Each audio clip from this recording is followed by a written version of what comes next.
LEGO Batman: Legacy of the Dark Knight is a game that not only has Batman fans excited and LEGO fans excited, but honestly has the entire gaming community paying attention right now. And considering Batman's history in gaming, that hype makes complete sense. But before we can talk about Legacy of the Dark Knight, I think we need just a little bit of context as to why the LEGO Batman franchise became such a mega deal in the first place. Luckily, I got you covered. Back in 2008, Travelers had released the very first LEGO Batman video game, and surprisingly, it ended up becoming one of LEGO's strongest original franchises. At the time, most LEGO games were based on existing movie licenses like Star Wars, Indiana Jones, so they weren't exactly sure if Batman alone can carry the entire LEGO game. Surprisingly, he would absolutely could. The first game was simple, but that simplicity is what made it special. Gotham City had his dark, gothic atmosphere mixed with goofy LEGO humor, and the game somehow balanced both perfectly.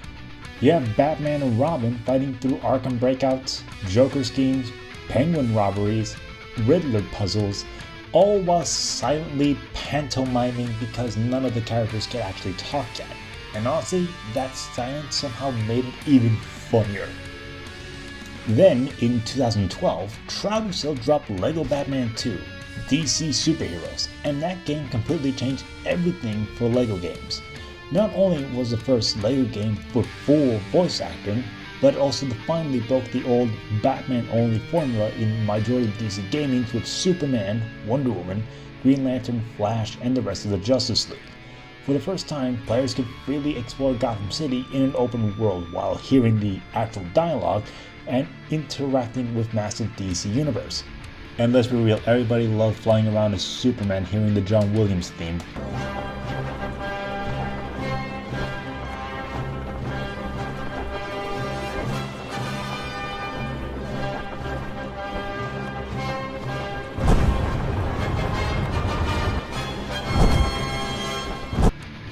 Then came LEGO Batman 3, Beyond Gotham in 2014. Now personally it's not my favorite in the trilogy, mainly because it moved away from Gotham and focused more on space adventures, which meant we lost most of the open world Gotham exploration from the second game. But I will absolutely give it credit for one thing. The character roster was not only insane, but they actually did their own version of the 1966 theme, saying this character, except for Superman and Wonder Woman, which they sang their own themes. Travelers went deep into DC history here. We're talking about obscure comic characters like Batcow. Hell, even Daffy Duck is in this game. I applaud Travelers for their giant encyclopedia of DC Comics, and I respect it. Then came 2018 with LEGO DC Supervillains, which honestly might be one of the most creative LEGO DC games and even a creative LEGO game they've ever made. Instead of just playing as the heroes and villains, the game lets you create your own custom character and join forces with either the Legion of Doom or the Justice League. That's basically the Justice League disappears and the crime syndicate invades Earth, and eventually Darkseid himself becomes a central part of the conflict. This is basically a LEGO-style DC role-playing game, which honestly fans loved it for that reason. And then we finally come to the newest game, LEGO Batman: Legacy of the Dark Knight. And honestly, this feels like Travelers going back to ground zero. The game is a full-on love letter to Batman's entire history, from Crime Alley to Year One, to the rise of the Dark Knight himself. Every era of Batman seems to be represented here. Classic comics, anime series inspirations, modern stories, and possibly even deeper cuts longtime fans will recognize instantly. And after everything Traveler's Tales went through, it honestly makes sense why this project feels so important. The Skywalker saga basically let a giant burnout through the entire company, and they were throwing several ideas at the kitchen sink. Rumored projects such as a LEGO Disney game to even a Guardians of the Galaxy game. The studio clearly experimented with a couple of concepts before they go back to what made Batman Batman. Thank you, Alex. Now, early reports from fans have been overwhelmingly positive, with one comparison showing up over and over again. It feels like LEGO Batman Arkham game. And honestly, that statement alone proves why people are so excited about this game. To understand what fans mean by that, you have to look at what the Arkham games accomplished. Rocksteady didn't just focus on making superhero games, they focused on making the total and ultimate Batman experience. The Arkham series now introduced the iconic free-flow combat system, where Batman could seamlessly chain attack, counters, gadgets, and, of course, takedowns together like a living martial arts machine.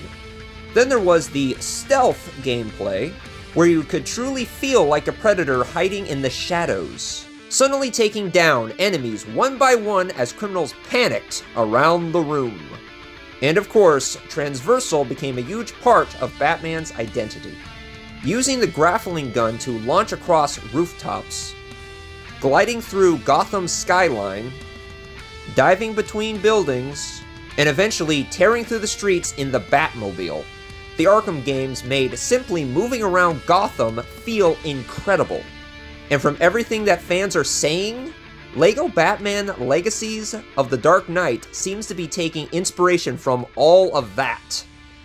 From the moment you start the game, you begin with your very first Batsuit, Robert Pattinson's The Batman 2022 Batsuit. And honestly, that choice is genius. While the Pattinson suit is typically one of the newer live-action Batman designs, it also perfectly represents Batman in his early years, rough around the edges, more grounded, still learning, still growing into the legend.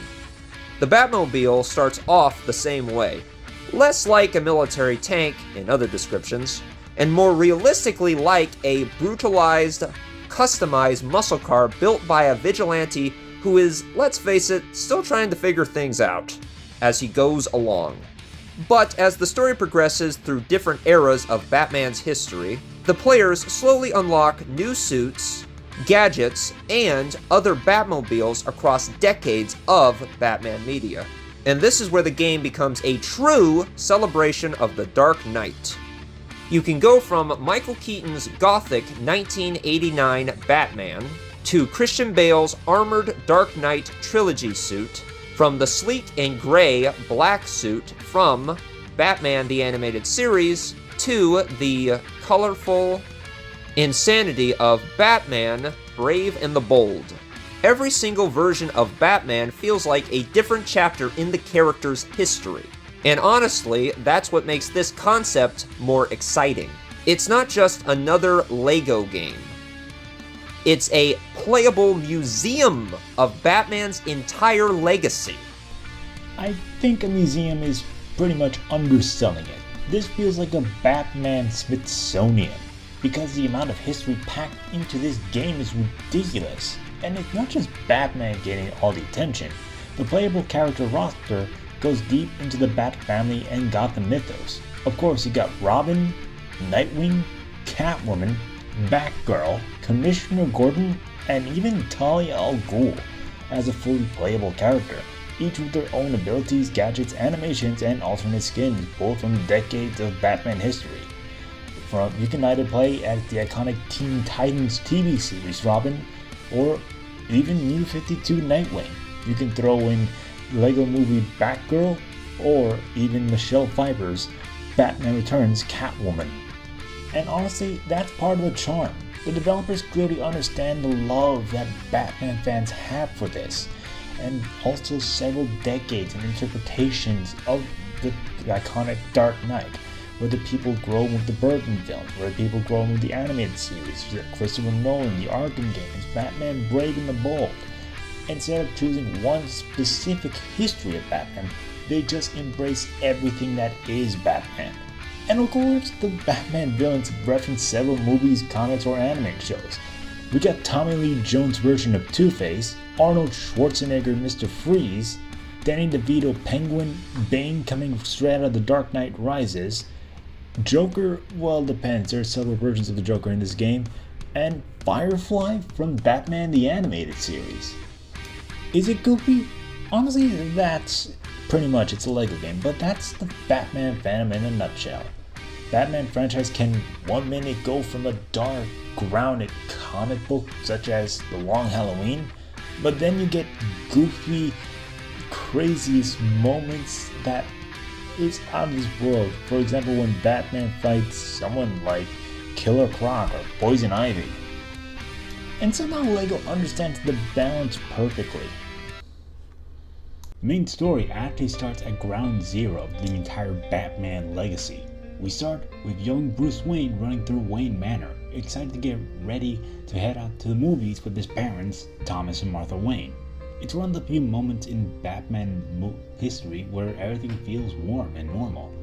Alfred is helping the family prepare and the manor feels alive. And Bruce is just a kid before tragedy reshapes his entire legacy. This level is packed with references to Batman media. The first reference is Batman the Animated Series, because Bruce wants to see the movie The Grey Ghost. Fans already know how important this is, since the Grey Ghost is one of Bruce's inspirations for becoming Batman. And of course, the Grey Ghost is voiced by Adam West, the legendary actor from the 1966 Batman series. The second reference is Batman Begins. During this opening section, Bruce actually falls into the Batcave, where the player gets a glimpse of the Batcave where the bats swarm around them as they did in the Christopher Nolan movie, almost shot for shot. But like every Batman story, it all leads to Crime Alley, where the Waynes took a dark turn in that alley, and the mugging happens with Thomas and Martha were gunned down, the pearls fall off her necklace, and the game doesn't hold back emotionally as we don't even see the gunshot, but lightning strikes, implicating it. And we even have Officer Jim Gordon aiding Bruce, who is emotionally traumatized. You flash forward years later as Bruce, an adult, exhausted and furious of Gotham's corruption. How he was recklessly angry and trying to fight Falcone's men. But luckily someone saw him, Ra's al Ghul, or Ra's al Ghul, depends how you want to say it, as he brings him to the League of Assassins, or League of Shadows, depending on which version of Batman Lord you prefer. The game clearly takes inspiration of Batman Begins here. Of course, early in the game, Bruce travels across the world and eventually trains under Ra's al Ghul, where he also meets Talia al Ghul for the first time. This whole section is heavily influenced by Batman Begins, showing Bruce learning stealth, martial arts, and how to become more than just a man seeking revenge. But eventually, Bruce discovers Raz's true intentions. Raz doesn't want to save Gotham at all. He wants to destroy it, probably because traffic sucks there. Oh yeah, and he believes the city is far beyond redemption. Raz plans to wipe out Gotham completely so civilization can start over. Because, yeah, that's how that works, right? Which honestly makes a perfect setup, however, for the game's first boss fight. You're fighting Raz across the roof of a burning temple while League assassins try to attack you from the shadows. With swords clashing everywhere, eventually the structure starts to slowly collapse beneath you. I certainly hope, like the comics, we meet up with Raz again later. We do, right? Don't know. In the Batman lore, Ra's al Ghul is known for using a mystical pit called the Lazarus Pit. Its waters basically help him resurrect from the dead. After supposedly defeating Raz, Bruce finally returns home to Gotham. And this is where we see perhaps one of the most important moments in Batman history, his discovery of the Batcave. The cave itself isn't built yet. It's dark, empty, raw, and filled with bats flying everywhere. At first, Bruce is overwhelmed with fear, but instead of running from it, he embraces it. Because that dark flying creature of the night that many fear becomes the symbol of Batman. Batman's first mission is basically heading to the Falcone shipping yard, where Captain Jim Gordon and Detective Flash are there, and things will escalate badly as Falcone's men is there. ready to beat up Jim. But they hear a rumble. Basically, this is a mix of two Batman scenes. One of them is the iconic hallway fight from the Batman and the iconic Falcone shipping line harbor fight in Batman Begins, even finishing off with an iconic line, "Who are you?" I'm Batman. I'm Batman.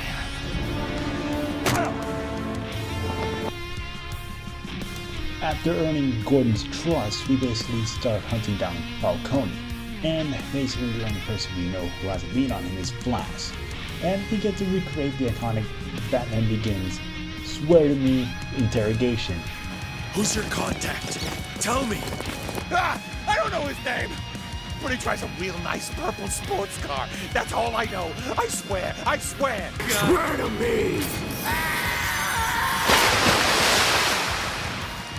There are some smaller Easter eggs in the comics. For example, Renee Montoya, who basically didn't start out in the comics. She was an original creation in Batman the Animated Series, similar to Harley Quinn. And basically, the bane of being a Batman fan is I have to suffer through several Riddler trophies similar to Arkham games. But on the bright side, at least the game shows a pretty cool recreation of the car chase between Penguin and Batman. I got you!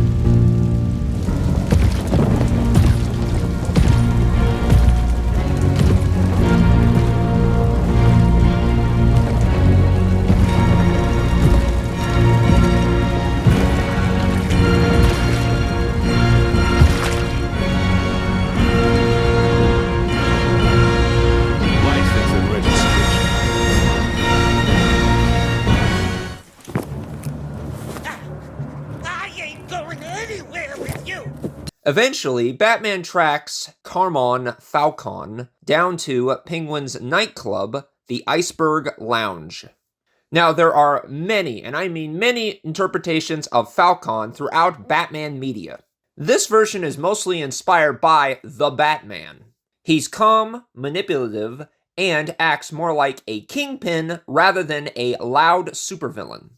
And honestly feels very dangerous without having to have flashy gimmicks, like other Batman villains. Longtime fans of the comic, The Long Halloween, know that Falcone dies at the hands of Two-Face.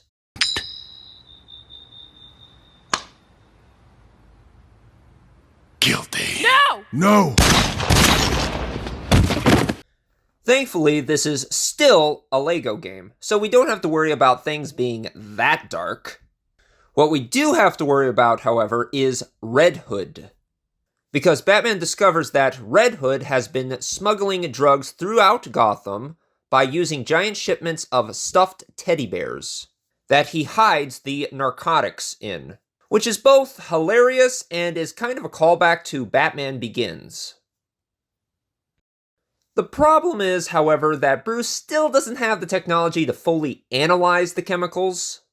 At this point in the story, Batman is still building his arsenal from the ground up, which just means he needs help. Luckily, there is one man who is perfect for the job: Lucius Fox, current CEO of Wayne Enterprises Research and Development. Batman fans already know that Lucius is responsible for developing many, and I mean many, forms of Batman's gadgets, as well as vehicles and suits.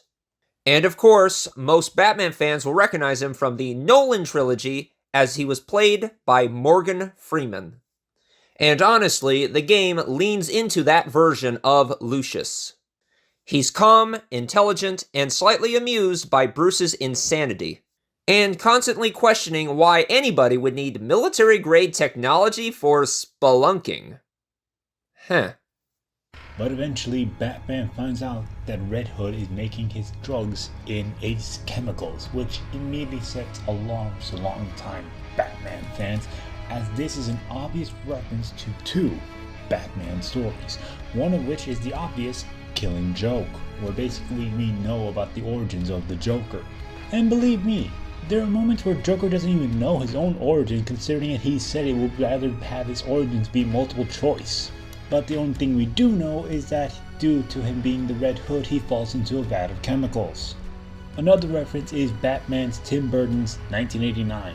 Basically, it plays out like that, with basically Batman dropping a smoke bomb, the police comes in, and Joker's hand rising from the chemicals. It's pretty much a perfect setup to what will happen in the future of The Dark Knight. But after Joker is born, things start to escalate rather quickly. Penguin announces that he is running for mayor of Gotham. Joker recreates the mirror scene from Batman 1989 while laughing hysterically at his new appearance.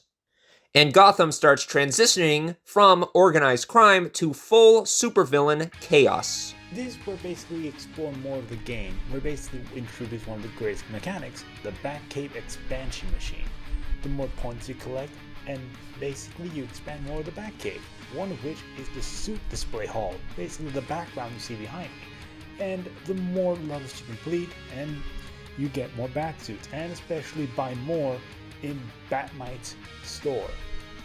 For those who don't know who is Batmite, he's basically Batman's #1 fan from the 5th dimension. Anyway, back to the main story. The main story of this chapter is focusing more on the Tim Burton movies, basically Batman 89 and Batman Returns. As we see here, we replace the Pattinson suit with Michael Keaton's 1989 suit.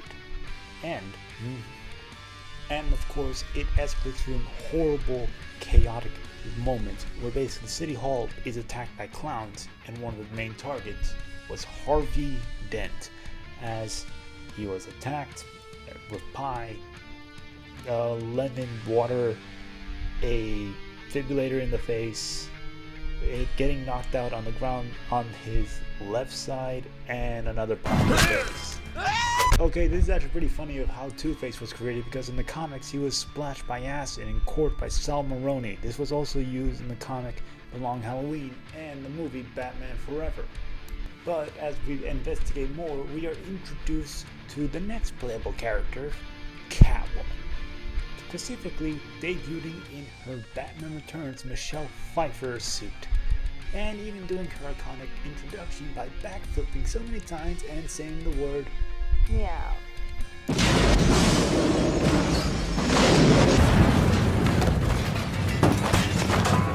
Anyway, Catwoman explains that someone's stolen her loot, and she believes Penguin is up to it. So they head to the Gotham City Zoo and fight Penguin. There is an actual reference to the Arkham games, and considering that I'm an Arkham fan, I enjoy this so much. There's a point where basically Batman and Catwoman will go to a moat, and believe it or not, Penguin's shark Tiny from Arkham City appears. Even got the same scar pattern on it. And of course, to reference 1966, Batman used the Bat Spray Shark Repellent. The Shark Repellent Bat Spray!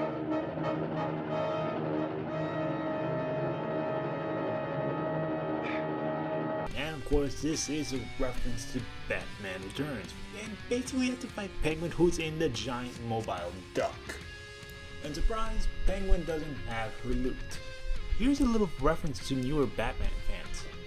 There's a side mission where basically you have to collect several animals who escaped from the Gotham City Zoo. Now I question, why is this a side mission in a Batman game? Until I realized the unlockable reward is the absolute Batman skin, who basically lost his father in the Gotham City Zoo, and he has to hide in the Bat exhibit. And for the record, I would consider Scott Snyder as the definitive Snyderverse, not Zack Snyder. Sorry, you had your chance and you blew it. Anyway, let's continue on with the story. Batman and Catwoman investigate their search for the missing loot until they realize that it's in the museum where we meet Joker. And he recreates the 1989 Prince dance that he does in the movie. And even goes so far to recreate the bicentennial parade with a giant cake giving out $200 million in free money. Of course, like in the 1989 movie, we have to stop his balloons from gassing the entire street of Gotham. Of course, we do so, and here's a little fun reference I didn't realize until my second playthrough of the game.